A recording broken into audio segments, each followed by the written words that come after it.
Well, regardless of nationality, as soon as a student completes the 8th grade, the clock starts ticking. From that moment until high school graduation, a young person has roughly 2 million minutes to prepare for their life as an adult. Today, we focus on how that time's being spent and why a new film is raising serious questions about the global competitiveness of America's students. Meet Neil Arndt, senior class president. Occasionally I do homework, like over the weekend. Let's see, on Monday I had to give a presentation in my macroeconomics class, and I started it on Sunday at about 4:30. So I was on the computer working on that till about 2 in the morning. Because I want to do pre-med, I know it's going to be a lot of studying, so it's not going to be as much fun. And aspiring Dr. Brittany Breckvold, two graduating seniors featured in a film that questions whether our educational system is as good as we think it is. I want to join a sorority, which obviously you're going to party a lot, you have some fun. America is the one country in the world that doesn't seem to recognize that it's in competition for the great minds in the capital of the world. In the film 2 Million Minutes, filmmakers contrast America's educational system with that of China and India, two emerging economies that have made dramatic leaps in educating their middle class. Americans aren't globally aware. They're more worried about what's happening in their community than they are in the world. Americans don't know they're competing with Indians and Chinese. Two countries where the overwhelming majority of college students receive degrees in science and engineering. And with wages substantially lower than those in the U.S., multinational companies are increasingly choosing China and India for their high-tech workforce. The people who are potentially losing their competitive edge are Americans. Which is why filmmakers followed 6 students from 3 different countries as they prepared to enter a global economy. Good morning, Carmel High School. This is Hillary Hoover with your morning announcements.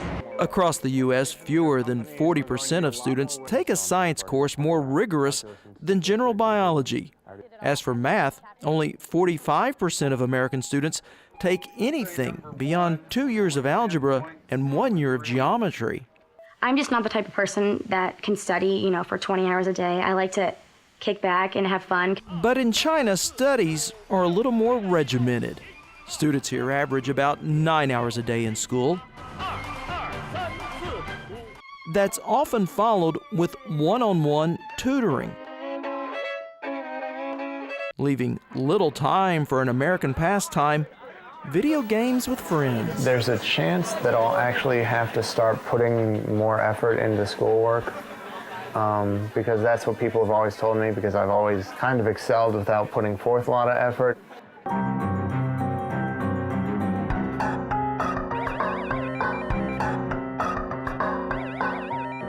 The Chinese school year at the secondary level is a full month longer than the US school year. And if you look at the time spent in school during the day, that is also longer. If you add to that the amount of time spent doing homework and studying, by the end of high school, Chinese students have spent twice as many hours studying as American students. The average American student spends about 900 hours in the classroom and about 1,500 hours in front of the TV. With 66% of college-bound seniors having no more than 1 hour of homework per night and none on the weekends. But not so in the developing country of India. I think American kids have a bigger challenge than Indian kids. And the reason is that when you grow up with economic certainty, it takes a very different kind of motivational pull. So when you grow up like I did, where, my parents were both professionals, they were very smart, yet we had no money. I had to buy secondhand textbooks.